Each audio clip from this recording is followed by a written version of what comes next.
മുതിർന്ന കോൺഗ്രസ് നേതാവും രാജ്യസഭാ എംപിയുമായ സോണിയാഗാന്ധിക്കെതിരെ ഗുരുതര ആരോപണവുമായി ബിജെപി. സോണിയയ്ക്ക് ജോർജ് സോറസ് ഫൗണ്ടേഷൻ ചെയ്യുന്ന ഒരു ഗ്രൂപ്പുമായി അടുത്ത ബന്ധമുണ്ട് എന്നാണ് ബിജെപിയുടെ ആരോപണം. കശ്മീർ സ്വതന്ത്ര രാഷ്ട്രമാക്കണമെന്ന ആശയത്തിന്റെ പിന്തുണക്കാരാണ് ജോർജ് സോറോസ് ഫൗണ്ടേഷൻ എന്ന് നേരത്തെ ആരോപണം ഉയർന്നിരുന്നു. എക്സിലൂടെ പങ്കുവച്ച ഒന്നിലധികം പോസ്റ്റുകളിലൂടെയാണ് ബിജെപി സോണിയയ്ക്കെതിരെ ആരോപണം ഉന്നയിച്ചിരിക്കുന്നത്. ഈ കൂട്ടുകെട്ട് ഇന്ത്യയുടെ ആഭ്യന്തര കാര്യങ്ങളിൽ വിദേശ ശക്തികളുടെ ഇടപെടൽ തെളിയിക്കുന്നതാണെന്നും ബിജെപി പറയുന്നു. ഇതുമായി ബന്ധപ്പെട്ട് ലോക്സഭയിൽ പ്രതിപക്ഷ നേതാവ് രാഹുൽ ഗാന്ധിയോട് 10 ചോദ്യങ്ങൾ ഉന്നയിക്കുമെന്നാണ് ബിജെപി എംപി നിഷികാന്ത് ദുബെ ഇന്ന് പറഞ്ഞത്. മീഡിയ പോർട്ടലായിട്ടുള്ള organized crime and corruption reporting പ്രോജക്ടിന്റെ പേരിൽ ഹംഗേറിയൻ അമേരിക്കൻ വ്യവസായിയായ ജോർജ് സോറോസ് പ്രതിപക്ഷവുമായി ഒത്തുകളിച്ച് ഇന്ത്യൻ സമ്പദ് വ്യവസ്ഥയെ തകർക്കാനും നരേന്ദ്രമോദി സർക്കാരിനെ അപകീർത്തിപ്പെടുത്താനും ശ്രമിച്ചു എന്നാണ് ബിജെപി ഉന്നയിക്കുന്ന പ്രധാന ആരോപണം. Forum of democratic leaders in Asia Pacific ഫൗണ്ടേഷന്റെ കോ പ്രസിഡന്റ് എന്ന നിലയിൽ സോണിയാഗാന്ധി ജോർജ് സോറസ് ഫൗണ്ടേഷൻ ധനസഹായം നൽകുന്ന ഒരു സംഘടനയുമായി ബന്ധപ്പെട്ടിരിക്കുന്നു എന്നും നിഷികാന്ത് ദുബെ ആരോപിക്കുന്നുണ്ട്. ഈ ഫൗണ്ടേഷൻ കശ്മീരിനെ പ്രത്യേക മേഖലയെ കണക്കാക്കണമെന്ന ആവശ്യം മുന്നോട്ട് വെച്ചിട്ടുണ്ട് എന്നും അദ്ദേഹം പറഞ്ഞു.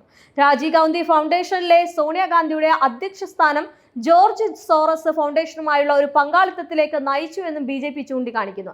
ഇന്ത്യൻ സംഘടനകളിൽ വിദേശ ഫണ്ടിംഗ് സ്വാധീനം കാണിക്കുന്നതാണ് ഇക്കാര്യമെന്നും ബിജെപി തങ്ങളുടെ ട്വിറ്റ് പരമ്പരയിലൂടെ ആരോപിക്കുന്നുണ്ട്.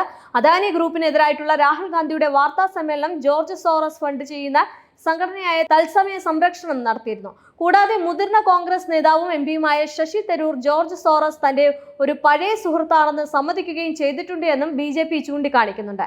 നേരത്തെ പ്രധാനമന്ത്രി നരേന്ദ്രമോദി, പ്രമുഖ വ്യവസായി ഗൗതം അദാനി എന്നിവർക്കെതിരെയുള്ള വാർത്തകളിലും പ്രചാരണങ്ങളിലും യുഎസിന് പങ്കുണ്ട് എന്നും ബിജെപി ആരോപിച്ചിരുന്നു. എന്നാൽ ബിജെപിയുടെ ആരോപണം യുഎസ് തള്ളുകയായിരുന്നു. യുഎസ് എംബസിയിലെ ഒരു വക്താവ് ആരോപണങ്ങളെ നിരാശാജനകമാണെന്നാണ് വിശേഷിപ്പിച്ചത്. മാധ്യമ സ്വാതന്ത്ര്യത്തിന്റെ കാര്യത്തിൽ യുഎസ് ഏറെ മുന്നിലാണെന്നും അദ്ദേഹം വ്യക്തമാക്കി.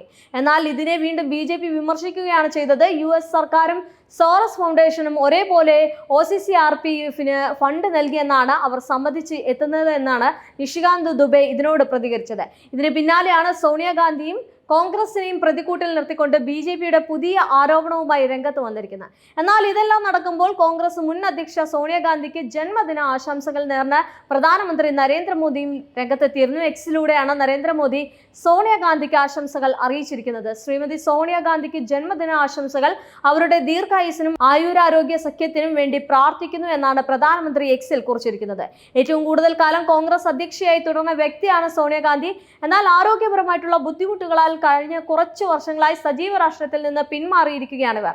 ജന്മദിന ആശംസകൾ പാടില്ല എന്ന് സോണിയാഗാന്ധി നേതൃത്വത്തിന് നിർദ്ദേശം നൽകിയിട്ടുണ്ട് എന്നാണ് റിപ്പോർട്ടുകൾ. നിലവിൽ രാജ്യസഭാ എംപിയും കോൺഗ്രസ് പാർലമെന്ററി പാർട്ടി അധ്യക്ഷയുമാണ്. അതേസമയം തന്നെ സോണിയാഗാന്ധിക്ക് ജോർജ് സോറസ് ഫൗണ്ടേഷൻ നൽകുന്ന ഗ്രൂപ്പുമായിട്ട് ബന്ധമുണ്ട് എന്ന് പറഞ്ഞതിൽ മൗനം പാലിച്ചിരിക്കുകയാണ് പ്രധാനമന്ത്രി നരേന്ദ്രമോദി.